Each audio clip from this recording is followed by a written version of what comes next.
Hey guys, welcome back to the 429 podcast. I'm 2. I'm 9. And I'm 4. And this is Techcast episode 8. Guys, it's been 8 weeks we've been doing Techcast. How you guys feeling? I mean, I freaking love Techcast, man.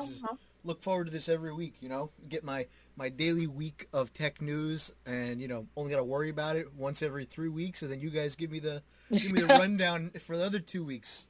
But let's be real though. Tech news does never cease to amazes me. It's been insane. There's so many crazy stories this week, so let's dive straight into it, right? Yeah. We'll start off with something that pays homage a little bit to 2 episodes ago that we recorded called Future of VR.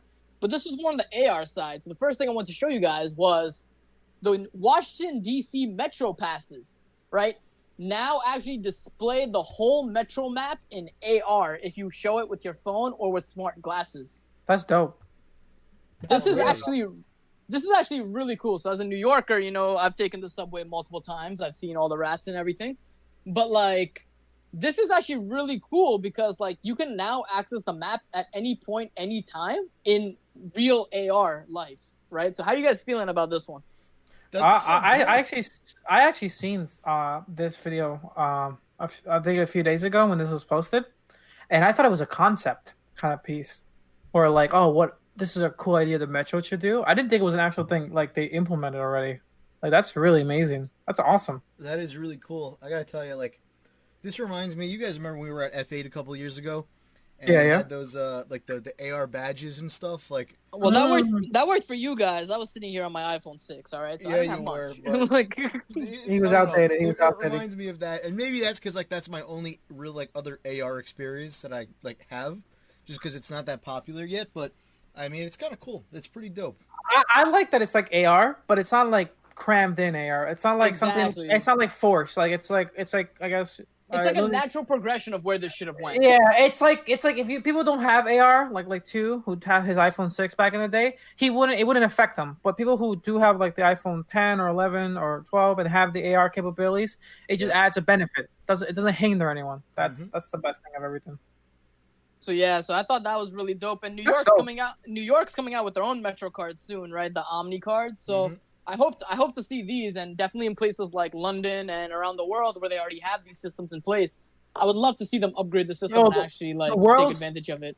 The world's gonna be like a video game, where you play along Watch Dogs. Yeah, Watch Dogs. I was thinking not Watch Dogs, but The Division. I don't know if you guys ever played The Division, Tom Clancy Division. Mm-hmm. They have what I consider one of the best map UIs, where you look down at your character, looks on the floor, and it does a 3D AR map of where you are. Wow. With holograms and stuff. We're getting there. We're basically getting there. We're gonna just look at your train and you can see in real time where you are. The weirdest thing about this to me is these are Metro passes. I don't think I've ever really seen AR used commercially before, with actual purpose like this. Usually it's just for video games or for furniture placements and stuff, right? It's more gimmicky than it is actual useful. This is one of the first actual informational uses of AR that I've seen, and it's backwards to me because this is a public agency. It's the Metro Pass, right? This is right. Public, yeah, exactly. This is public. So I think the fact this is a public agency freaks me out more because I think the other time you could think of a feature for AR would be Amazon's AR thing, which is really useful when you're doing furniture, or IKEA's AR has a really good AR feature too to test out furniture sizes in your apartment and stuff. But those are private companies that stuff like that. This is like you said, a public agency. So let's be real. This was probably an intern project. All right, they probably just threw him this thing. Well, and just took give an intern a return offer. No joke. It's probably someone just picked it up, was I kind of want to work with AR. What can I build real quick? And then one little prototype that the right person happened to be in the right place and seen it and was that's it, we're doing it. I imagine one of the coworkers look over his screen. Well, that's kind of dope. All right, but let's keep moving. So one of the big news topics I have is not that big compared to the rest of this week, which is surprising because there were a lot of big stories. But Oracle has won the TikTok bid. So we've been talking week after week after the underdog, right? And Oracle has come along with this TikTok win, but it's different than what we all expected. So TikTok is not actually being acquired here, which is what the assumption was under President Trump's, stipulations, right? That was my assumptions. That's what everyone was pretty much assuming. Yeah, that's how usually it is. Oracle and TikTok are actually performing a partnership, and I looked into the details of this partnership, and it's really that TikTok is just going to be using Oracle's cloud. So instead of Oracle using Microsoft Azure or Amazon AWS, they'll be using the Oracle cloud to just have all their data stored within the United States. So that explains why they pick Oracle then. And that's really the only partnership they really have. There's really nothing else going on besides that, which makes this an interesting debate. How exactly does that work? Because I know I did read a different article stating that TikTok was refusing to give over their code and whatnot, and was saying that any U.S. operations were going to have to rebuild their algorithms from scratch.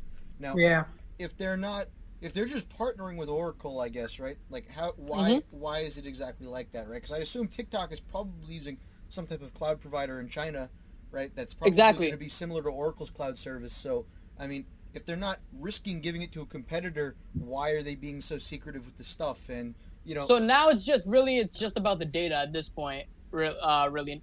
So it's like the data is just going to be stored locally within the United States for U.S. based consumers and China everywhere else, right? Yeah. So it's sort of similar to, if you want to think about it in comparison to like the GDPR, where Google, Apple, these companies were forced to keep European data in Europe. Yep. So that's sort of what President Trump forced TikTok's hand to do in the United States, was to keep Americans' data in America. And so that's why they chose to go with Oracle. I think that this is probably a good enough solution for me, right? Like I want to think about the end goal here, right? What was the end goal? It was to prevent the Chinese government from getting their hands on United States data, right? U.S. citizens' data, and it was to save and prevent things like espionage and all of these different risk factors that came in with China having full access to TikTok's data if they wanted it. And with all of the services being hosted and ran through Oracle, all of the data being hosted, on Oracle servers in the United States, most of the phones, unless you, I guess, travel, internationally, whatever, but most of the United States citizens' phones will be connected to United States infrastructure, right? The U.S. government has eyes now, right? Security researchers will decide if TikTok is sending any data directly from your device to China. Oracle and the U.S. government can monitor, servers and figure out, hey, where's all this data going? Is China getting any data back and forth, right? Like, there's more they can do now to be preventative, to be active in making sure that the data is safe and secure. So, I mean, in my opinion, this solves this is a solution. It fixes the problem that everyone had with it. And I mean, I think this is sufficient. I mean, what do you guys think? It's to be determined. Just because, TikTok's been a little shady, with the stuff they've done in the past, the ad tracking and everything they've been doing and the data sucking. Yeah. So I want to see it in action before I actually make a decision here. But it's definitely a step in the right direction. Yeah. Well, here's the thing, right? Like, of course you'd want to see it in action, but it's so simple, right? Because I mean, Oracle has full view of where the connections are inbound and outbound from. Like, they have full view. So I mean, if all of a sudden a lot of data is getting written to different places, and they can see, hey, it's coming from our TikTok places, and it's like, doesn't look like normal user data. Everything has different patterns it's going to follow in terms of access and whatnot. So, I mean, I think it would be very easy for Oracle to detect whether or not data is being siphoned and sent somewhere it's not supposed to be. I mean, what are your thoughts? Yeah.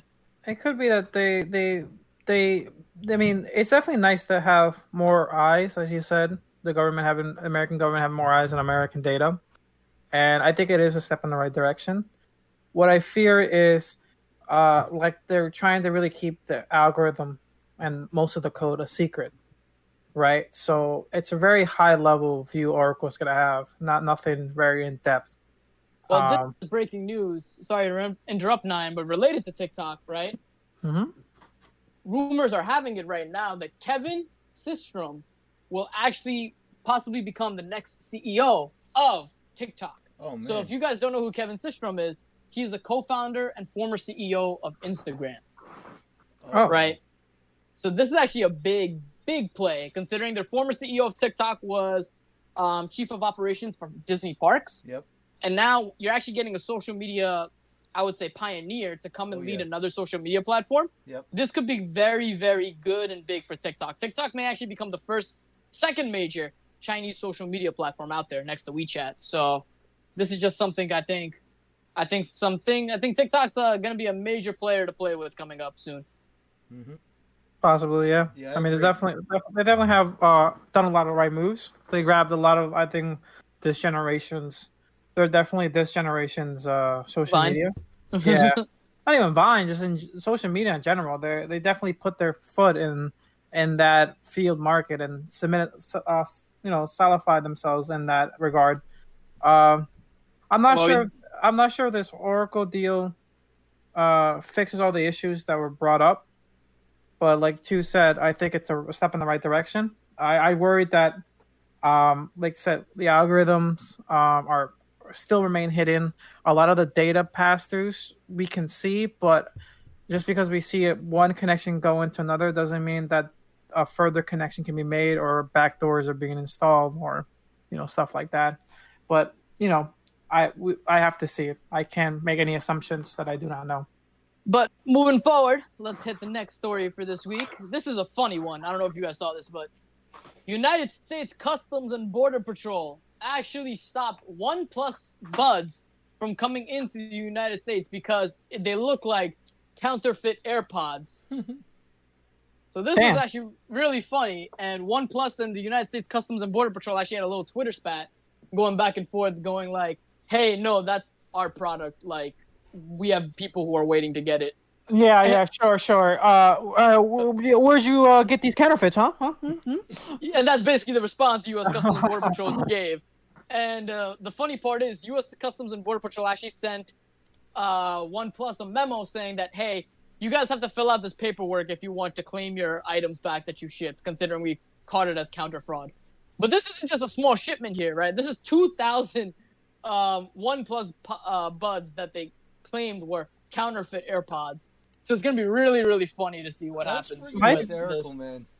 My favorite initial reaction to this when I first saw this news break was, I don't know what article it was, but there's one article placed the value of it, right? Like how much worth this thing is. Yeah. But he compared the value to it if there were AirPods. AirPods, right? Yeah. I just stung even more to OnePlus when I thought about it, because you're making them say that they could have been worth more if they were AirPods, and you're just saying because they're not, they're worthless basically. And being a New Yorker, I didn't want it to be the first thing I saw that I was like, please don't be JFK, please don't be JFK, please don't be JFK, and it was JFK Airport. So it's I gotta tell you, these don't even look that much like AirPods. Like they're clearly different. I mean, I have AirPods. Like the pod isn't the correct shape.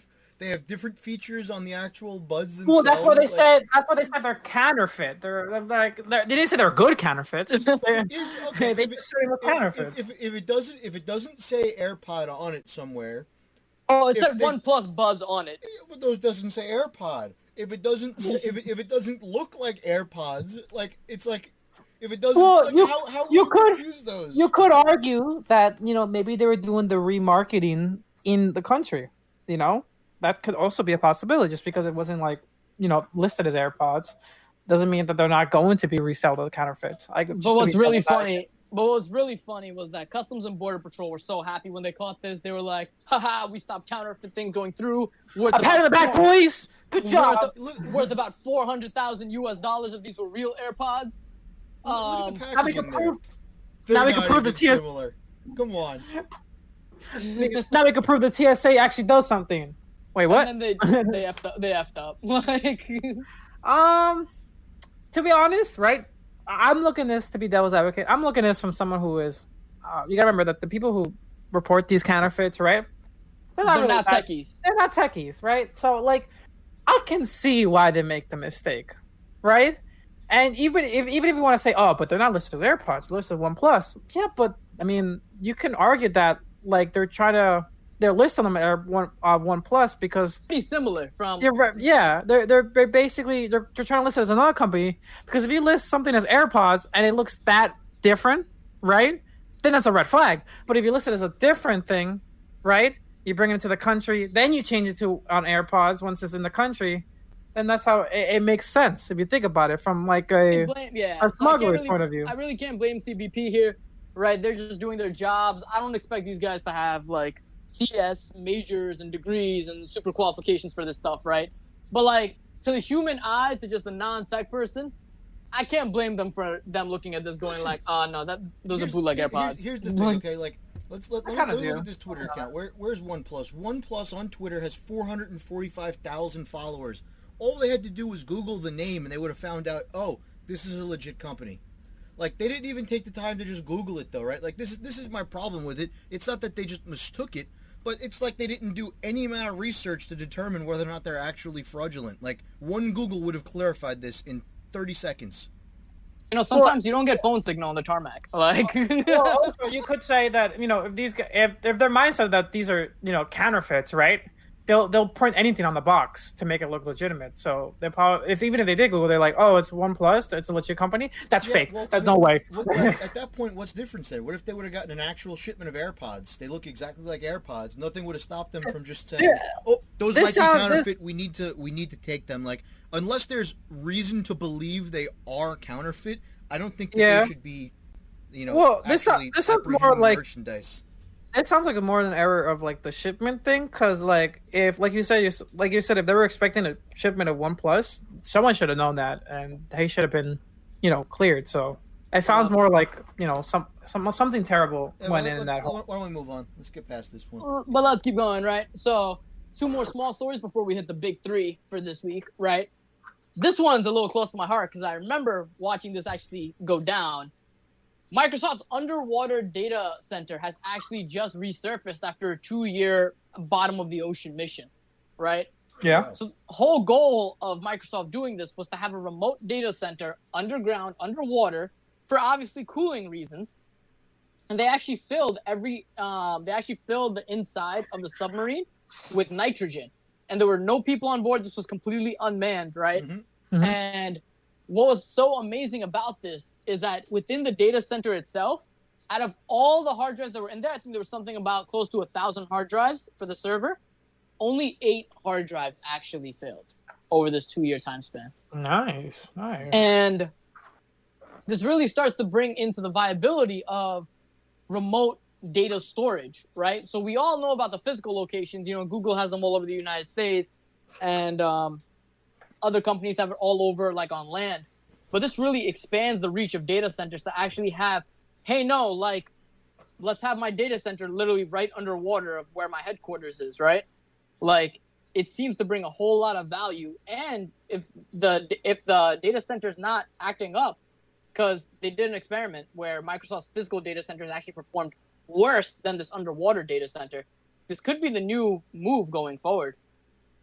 Interesting. It will definitely set a precedent. I definitely see a precedent being set, and it makes sense. The benefits of a remote data center just far surpasses an in-house. You no longer have to have huge, land space for something like this. You have the cooling properties of the whole Earth, oceans, cooling it off for you. Pumping in nitrogen, so you don't even need people in there. Like, nitrogen is less corrosive. It's a lot more efficient for your hard drives and everything. So I think it's a win all around. Yeah, it's a win, but there's definitely concerns with the whole, like, what if it fails, right? And then that's like a big hassle. But I think the more we work on it, and like, Microsoft's already taken steps on this, you know, and performing it already, and seeing what the issues and keep taking out tanks. I think it's going to be a huge. Such a low fail rate now, though, right? Like, your SSDs, for the most part, it's very rare for them to fail unless there's some type of electrical problem. And I mean, when you have a proper electrical setup, it's pretty rare if you're doing, you know, surge protection and stuff for like SSDs to fail. You know, you have a pretty much consistent time on exactly how many reads and writes you can perform before the drive is going to die.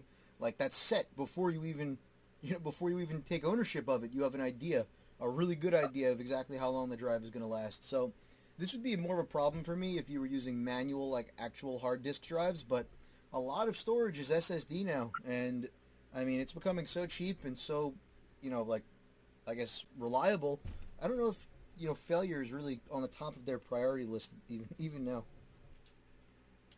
it'll definitely be something to watch, right? Yeah. And this was Microsoft's R&D department heading this initiative, right? Mm-hmm. And they've always come up with the craziest and most amazing things from, a lot of Microsoft Azure was developed in there, this, as well as, their whole quantum computing language they're forming now too. So it'll be interesting to see what they come up with. But moving forward, right, let's get into some video game territory. Microsoft 3D All-Stars was released this week, and people are going nuts over it. Why they're going nuts? Let's just say this. It's the exact same game from when they came out, but now that people can enjoy it with modern consoles, modern systems legally, right, it's actually been a huge hit. So I want to hear, Nine, your opinion, because you're the biggest Nintendo fan out of all of us here, so hit us with it. It's good. All right, cool. It's just good. I mean, it's 3 games from my childhood bundled into one for $60. May be worth it, maybe not. I mean, is nostalgia worth it? Most likely, yes. And that's it. There's I can't even argue. Like they added like a bunch of new features. I mean, the biggest feature they added was a snazzy new main menu to the ability to play all the soundtracks from your Switch while it's turned off. That's pretty much it. Everything else pretty much is the Nintendo way when they had no retro, untouched. Pretty much remain as faithful to the original as possible. And that's it. Just maybe upscale the resolution a little bit, and that's it. Some of the textures are still the same resolutions from what I've seen too. So, I mean, if you like even 2 of these games, which you're probably going to, I mean, these are classic. These are basically I will consider them the top 10, definitely in the top 100 games of all time, easily, with Galaxy being up there and Sunshine being really up there, and then 64 just because it set a huge trend in just gaming in general during the time. Just buy it. I mean, I'm not really happy with the whole limited time run. That's kind of a bad Nintendo move. But it's not the first time they've done limited time runs, and it's not gonna be the last. So, even if you don't think you like it, and I this is probably the first time I said don't wait for a sale because it's not gonna be a sale. Just get it, just get it, and hope you have a copy. I will, hopefully soon. What, you mean this will be in the Epic Game Store? Yeah, it will be actually in the year 2030,000. So that's when I will get it and play for free, but I still won't have a PC by then. So all good in the hood there. Next story on the list. Now we're in our top 3 stories for this week, right? Mm-hmm. Yeah. NVIDIA graphics cards 3080 were released today, and no one was able to buy them. I've been following this closely. They were released at 9 a.m. I think it was Eastern Standard Time today, and by 9:01 they were completely sold out. So that tells you right there what happened. All I gotta say, this week has been really bad for pre-orders and launches in general. I don't know if this is up in your list too, but don't spoil it. All right. It's there. All right. Well, you're right. But yeah, this has been a really horrible week, I guess, as a consumer, if you think about it, because it's just been a total mess. I don't know if you heard the speculation behind this launch, but one guy who he says he's a software engineer, he actually looked at the API. Apparently, this is his word, so it's not verified, but he looked at the API that connects to the shopfront through NVIDIA, and he claims that the number of items didn't increase at all from the day before to the launch, which basically kind of signals that they didn't actually put it on sale. And a lot of people are so there are people who are saying, oh, but maybe it was already on their catalog weeks before, right? But a lot of people are also claiming no one really got a purchase in, right? Apparently the only people who have a unit right now are reviewers, right? So YouTubers and media people in the industry, right, who can review it and stuff like that. Those are right now the only people who have a copy of it. But from what I hear from the community, pretty much no one was able to put in their order in. They pretty much got stuck at checkout, and then no one got in. And usually you hear maybe at 1 or 2 guys, even at the worst launches I've seen, being oh, I got mine, or I got mine in. I couldn't find a single person saying I got mine. Like everyone was pretty much unanimously like, I couldn't get one. I was there like day one, couldn't get one, and part of the outcry, um, is pretty much that how poorly it was handled, and just pretty much a lot of the fear right now, right? I don't know if you guys are. I think Four can attest to this. Two probably not, but a lot of the fear with graphic cards is that their price jumps dramatically due to demand. Yep. And shortages just never amount to it. Well, I mean, I'm sure you guys saw what happened during the crypto bubble a couple of years back, right? What were graphics cards going for then? Could you ever buy a graphics card? You couldn't buy a graphics card, and even if you could buy one, for a lot of like patient gamers out there who like go to the used market, you couldn't even do that anymore because these graphics cards were like running 24/7 for like months and months on end. They were totally brought down to their knees, destroyed. Mm-hmm. So it completely crippled the graphics card. We have been slowly recovering since then, and this has been like the first, I guess, push to like back to the, I guess, what I consider affordability range with this and especially the 370 coming out later in October. But again, the speculation right now, and this is pretty a bad omen for future things to come, that once again we're back to the issue where there's just not enough supply for the demand, and we're going to start going back up again. That's the fear, right? I've got a pretty good idea. I think I just figured out how to buy used graphics cards with no worry. Ready? Here's what you do. Yeah. You find one on Craigslist that you like. When you go to meet with the person, right? You go, oh hey, okay, let me check out the card. You check out the card, and then you say, okay, now take out your phone, go to the search bar, and search Coinbase. If they have the Coinbase app, you dip. That's it. No good. Ooh. What if they just traders? All I see right now is that these graphics cards are on sale, but they're on eBay from scalpers, right? So this one I'm looking at right now is about $80,000 from the 3080 that was released this morning. This is the fear I have. This is what. Yeah. $80,000. That's not possible. Who would ever buy that? There's a bid. These are bidders actually, so it got bid up to $80,000. So check it out. I just linked it, but like. No way. So this is like someone's actually putting their money in. Yeah. He's right. That cannot be accurate. He's right. That's a current bid of $80,000. So, and this is US dollars, by the way, for our international viewers, right? So this is $80,000 that these scalpers are selling it for. Which, dude, I gotta get into business is business. I'm not gonna argue against the market, right? Supply and demand here, but like, it's kind of messed up. Like, it's really messed up. I mean, I hate to go back to that era, like Four said, of that the bid mining wars, I call it. And it was horrible. You just couldn't. As someone who looks for great deals and affordability, I was off the GPU market for a while after that. Well, we got two more big news stories. Hit us. PS5 has been announced with the prices.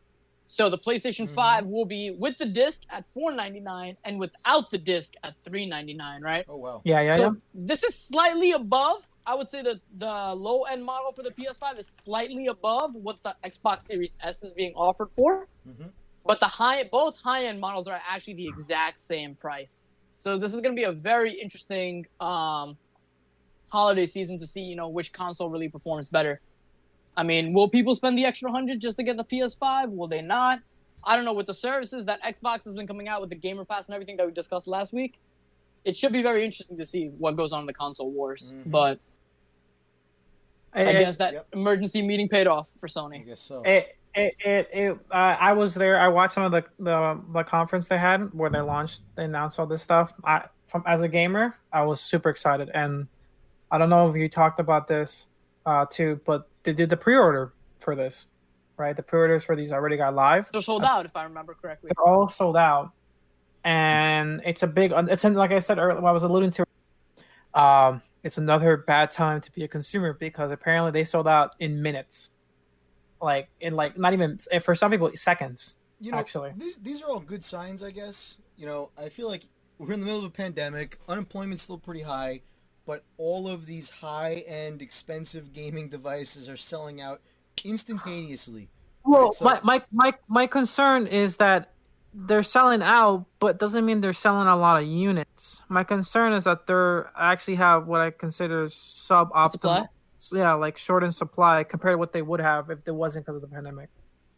And That's an interesting theory. No, don't get me wrong, Nine. That's an interesting theory, but I guess when the quarterly results come out in January, I think that's when we'll actually get our biggest telltale sign. That would be the biggest telltale sign. I will tell you, I can maybe see what you're talking about when it comes to the graphics cards, but for the gaming consoles, I mean, just based on the raw number of Instagram and Snapchat stories I've seen of people posting their purchase orders, I don't think that one's the case. Well, from what I hear, right, is that a lot of people who wanted it, like, were like set on buying it, could even get it. So like if you don't even have enough supply to even meet the demand, or even like half of the demand, that just lost revenue that could have gone. You're definitely right, but I mean, this isn't new. They always run out of stock to begin with, right? They always under deliver because, I mean, that creates so much, like you're talking about. That's how it always was. True, but what happened was, there was rumors leading up to the last 2-3 weeks that Sony was in that essentially their production units weren't increasing dramatically, right? And they're essentially said that it might be shorter. There was like leaks going out that from insiders saying that Sony were gonna have very limited supply during this year, and they're gonna pretty much ramp up towards the next year due to the pandemic and stuff like that. And they know they're not gonna meet demands. So, and Sony never confirmed this, because of course they're not going to confirm it. They're not going to say, "Oh, we're short on PlayStations," right? They're just going to cause a panic. Yep.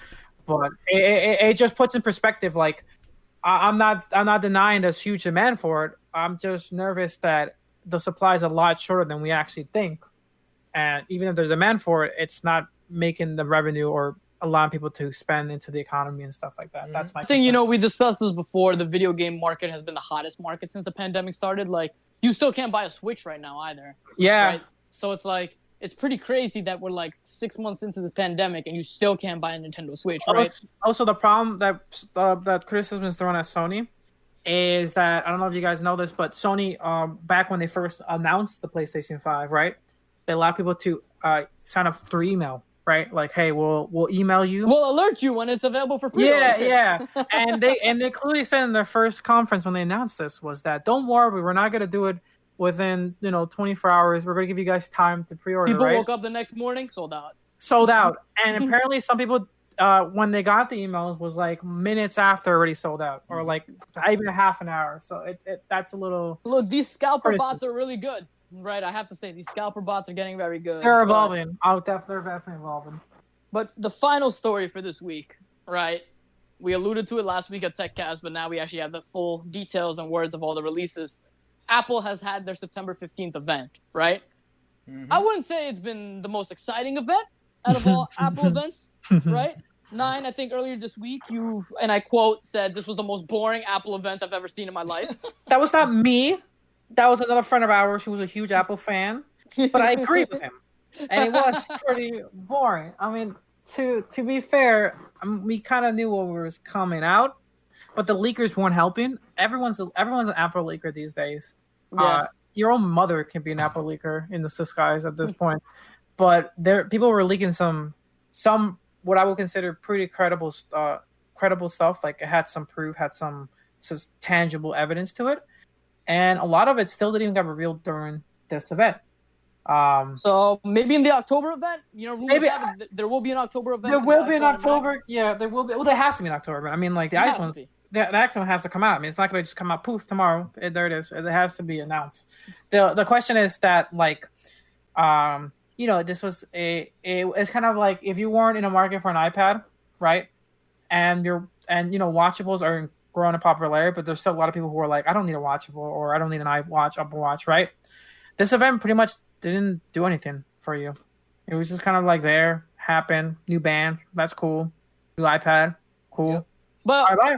I didn't expect this Watch SE. That's actually an interesting. That was a twist. A lot of the leakers, from my research, missed that. Didn't see that one coming. Yeah, didn't see that going at all. I don't think anyone really saw that one coming. That one was the big surprise for me. And I thought that was interesting that Apple kept us on our toes with this one, right? SEs are usually very affordable. I think the reason it got swept under, right, is this happens to a lot of like what I consider affordable models, right? Is when they're launched alongside a more expensive one, especially the Apple Watch, you can't really tell them apart if you were put them side by side, right? If I gave you two watches and I told you which one's the SE, you probably wouldn't be able to be like, that's the SE. Yeah. So when leakers got like footage and photos of like Apple Watch models and molds and stuff like that, they probably thought it was all tied to the Series 6, right?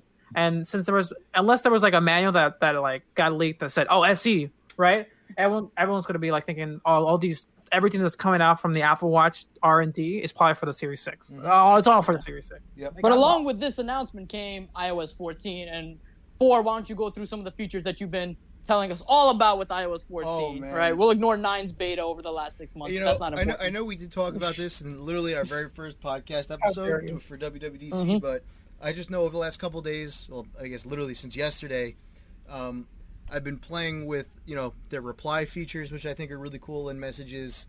It just makes it way easier to like, okay, so like for example, the other day I was replying to something, like, I don't know, maybe it was like 10 text messages earlier. And my friend in the chat goes, "What are you talking about?" And I was like, "Oh, I was referring to that thing from like literally like 20 minutes ago, like 10 messages earlier." And like, that whole debacle could have been avoided if I was just, let me reply to that instead. So like, it's super convenient to be able to just have replies now, and you avoid like those like, what are you talking about? I feel like it's not intuitive though. I like it, but I feel like it's not intuitive. And 9, you told me that this morning too. Yeah. Like, it's not as neat as like WhatsApp and Telegram. Yeah, I agree. Yeah, it definitely needs some major refinement. Yeah, it's weird to me too because it's not something like a new feature. Yeah, it's kind of like standard. Messenger has it too. Yep. I mean, like, you're right. It's like a common, I guess, thing. To be fair though, Apple's Messenger, as revolutionary as it was during its time when it came out, has been kind of lacking compared to other Messenger apps. Yeah, in general, like the stuff that they added now that we're excited about.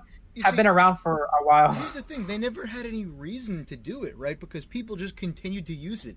The reason those other apps had to add those features is because they're trying to take users. They want users, right? And unless you give them a reason to leave iMessage, why would they ever go to a new platform when everyone they know is on a different one, right? It would never happen. You need to incentivize them to do that. So I think that's what drove the actual like addition of these cool features and like, the really cool GUIs and the liking and the replying and like, all these cool things. But, and the biggest thing, right? Like you said, right? iMessage is drastically different than all the other apps because iMessage is native. Yep. Right? Yeah. iMessage is completely native. WhatsApp, Telegram, Messenger, any other messaging app you see, hell, even Android doesn't have their own messaging platform, right? So it's like they're all non-native. These are all third-party adaptations. Yep. But iMessage is the only native to hardware messaging. I think that's why I'm a little disappointed because they have this opportunity of running natively. They know the hardware very well. So you would think they'll do a little more creative stuff with their own hardware, right? Play around with it, really, really push what the Messenger apps could do if they had, true native support. I think that's always what the Apple dream was about, like really pushing the envelope between software and hardware and showing like third parties like if we had control over both, what we can really accomplish. And Messenger has just been pretty lacking in that front, but compared to their Apple's doing in the other fronts. Besides these things, right? I know personally, I have loved the new pinned message support where I can. That's really nice. I can keep my messages stuck at the top of my screen. No more like searching and waiting or like having to scroll through to try and find the 3 chats I use consistently.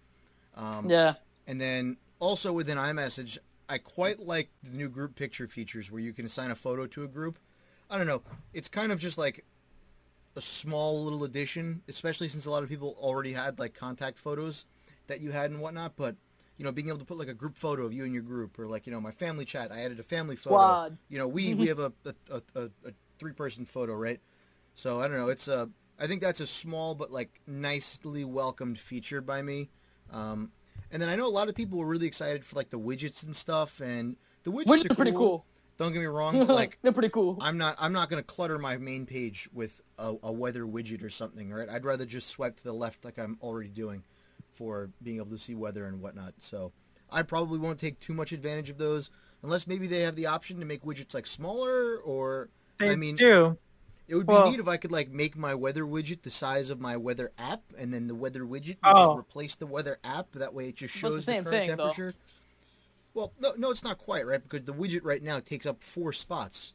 just to show small stuff I don't if need you to make see. it smaller, I'm saying like if you make it smaller, it's like the same thing as the weather app, right?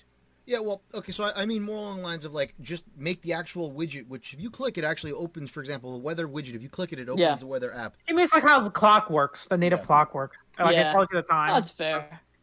Which is pretty cool. Honestly, I mean, the biggest thing with all these things, right? I find widgets the funniest thing that they added, and we talked about this back on episode 1 of our podcast. Wow, guys, go check that out, right? That was our OG episode, WWDC. But we talked about it then, right? I love how they got rid of widgets in macOS, and that was, killing me. I was very upset by that move, personally. They were full but they circle. added it to the But they added it to the iPhone, so I'm kind of like, well, make up your mind here. What the hell are you guys trying to do? Like, the world wasn't ready for widgets. The world's not ready. Now it's ready. That's why. It was literally one software update. But it's ready. Anyway, guys. Anyway, this has been Techcast. We love doing these. Like, comment down below. Hit us up on Instagram. A couple of you guys hit us up on Instagram this week. We were really excited to hear from you guys. Mm-hmm. So hit us up on Instagram with any ideas you have or anything you guys want us to talk about. If you guys want to collaborate. Podcast at the 429 Podcast. You can find us. You can also find us on the internet at the429podcast.com with our latest episode on our website, with all our social medias, Facebook, Twitter, and Instagram. Mm-hmm. We're also on YouTube, and more importantly, we're on every single one of the major podcast platforms. We're on Apple, Spotify, even Amazon Podcast now, right? Yep. So feel free, hit us up. And this has been Techcast. I'm 2. I'm 9. I'm 4. And thank you guys for listening. Later, guys. Take care, guys. See you Sunday.